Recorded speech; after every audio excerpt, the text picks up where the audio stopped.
YouTube, I'm back. I posted a video last week on Sunday. Sunday again. I thought I'd squeeze in another one. I'm not sure if this is going to be a regular thing. Let's see if I can keep on top. This time I've decided to turn the camera. I want to talk today about what we can learn from kids. Are kids our best mentors? People ask me every now and again to be their mentor. And a lot of this will be based on literally just on some of the stuff I'm posting about myself. So it's definitely flattering to a degree. I think there's people we can learn from all around us, including children, and I'm going to go into that right now. And I've written some notes, so if you see me look away, that's what it is. First thing I want to talk about, what we can learn from kids, a pretty major thing is perseverance. So I've got 2 kids, and both under 3, so they're both young. But when I look at the things they do and their behaviours and how they react to certain things and how they approach certain things, there's lessons in all of that. Perseverance is a massive one, because actually, when you look at how kids respond, even in the early days when they're learning how to walk, they'll fall over, they'll hurt themselves, they may bump their head, they may cry, they may get frustrated, they may slip, but they continually try that, and as a parent, you continually push them to do that, to try and walk and to get further ahead, so that they're able to obviously master walking. And that takes a lot of perseverance when it comes to kicking and screaming and crying until they get what they want. Whether that's you've taken a certain toy off them because they were throwing it around or breaking something. Whether that was they were being rude or they were doing something they knew they shouldn't have been doing, and they cry and they kick and they scream until they get it. That's perseverance. Again, even as the kids get older than my kids, for instance, as they get older, they repeatedly ask for the same thing, call it nagging if you will. And oftentimes, a lot of parents, you give in because you just, they've asked that many times, and you're probably over the initial upset and a bit of grief you had, what caused you to come to that decision in the first place. And after a while, sometimes you give in and let them have it, and that's perseverance. And it's one of the reasons why they're tough negotiators, especially with the young kids. You find that you can often tell them they're not going to do something, or you're not accepting a certain thing that they're asking for, or a certain behaviour. But after a while, once they've continually banged on, and let's say for instance, you take your kid to a play centre, a little kid, and they want to leave at the end, and they're kicking and screaming, they're causing a big scene, creating a massive fuss, and they're young, so they're hard to negotiate with.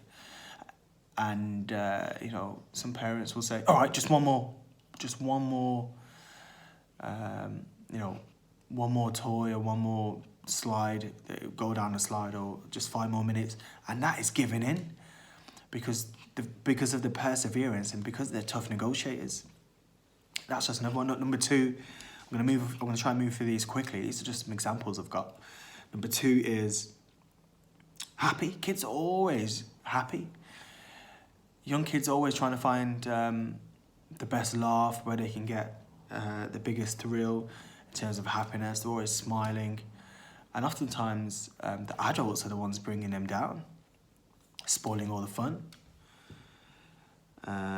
Just say, for instance, when a little kid, when you buy them a present, and they may take more joy in a box than the actual gift. It's because they take joy and appreciate some of the smaller things in life. And I think as adults, we forget to do that.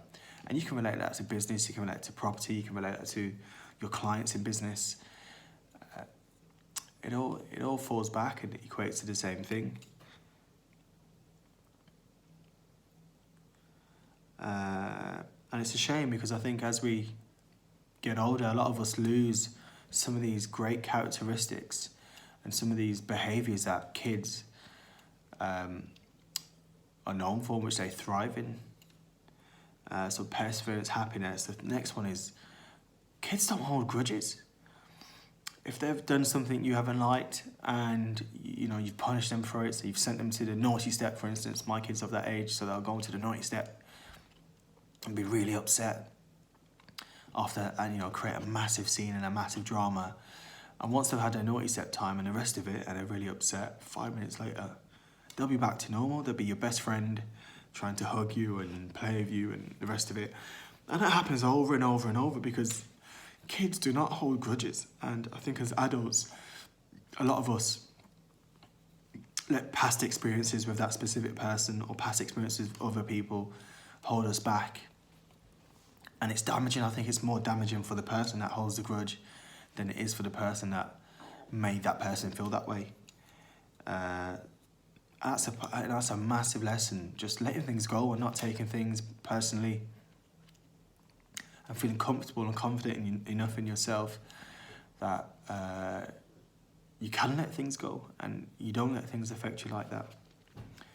And there's a lot of times in business where certain transactions and certain negotiation deals, you just cannot take them personally. It's a strictly business deal. And if you do take it personally, then it can potentially ruin that deal or relationships later on down the line. I've definitely had tough negotiations with partners and clients and the rest of it. And sometimes, you've got to be tough and hold your ground. And things were probably said that may feel uncomfortable or unfair. But if you don't take them personally, you can move on from it, then you can tend to often thrive. But again, it's being out based on how comfortable you are in yourself. 4, eagerness to learn. Kids are always asking questions. They're always exploring stuff, even from babies as they're crawling just a few months old. They're putting things in their mouth. They're experiencing, they're exploring, they're feeling. At that age, that sort of oval stage of development, if you like, that's when they're really trying to explore and get an idea for things. And for the most part, they experience things through tasting and touching and tasting. And as you get older, or as the kid gets older, then it moves on to questions and trying and pushing and throwing things. But there's always an eagerness to learn. There's always a hunger for more. They're never bored of doing that. They're always hungry to do something fun. And it's something that we need to keep in mind as adults. We need to keep in mind when we're just going about our daily lives. How can we learn more? How can we get along? How can we move ahead? When you're hungry to learn, then you get opened up to more opportunities. And the last one I wanted to mention was enthusiasm. Kids have a huge amount of enthusiasm for when they approach. For instance, you can tell, something as simple as telling a kid that they can have a sweet, and if they've been good, or take them to the park and the excitement they'll have and running to the park and running around and having a great time. These are very small things, but yet a lot of kids, or kids in general, face those and treat those with a lot of enthusiasm, a lot of joy and enthusiasm.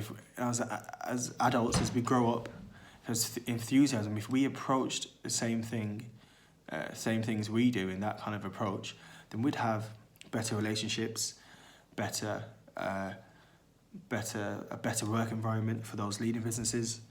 We'd have people react to us better. It's infectious. This all goes to say all these things I've mentioned, these 5 things: perseverance, happiness, not holding grudges, eagerness to learn, and enthusiasm. Sadly, are a lot of the things that seem to be taken away from us and seem to diminish as we get older. And I think that's where that's what does us a disservice. I think holding out and holding on to these things, and oftentimes I think it's the adults that slowly take these away from children. I think those that manage to keep these tend to do better in life. I'm convinced that those, and this is me just breaking it down and really having to think about it, I'm convinced that those that see these 5 things through are the happiest, are the most successful, are the most generous, are the most giving, receive the most, give the most, have the most, want the least. And this is all part of the self-esteem. So I think it's powerful. Let's look back and let's look back at what's around us. Let's look around us and see how we can learn. That's all I wanted to say.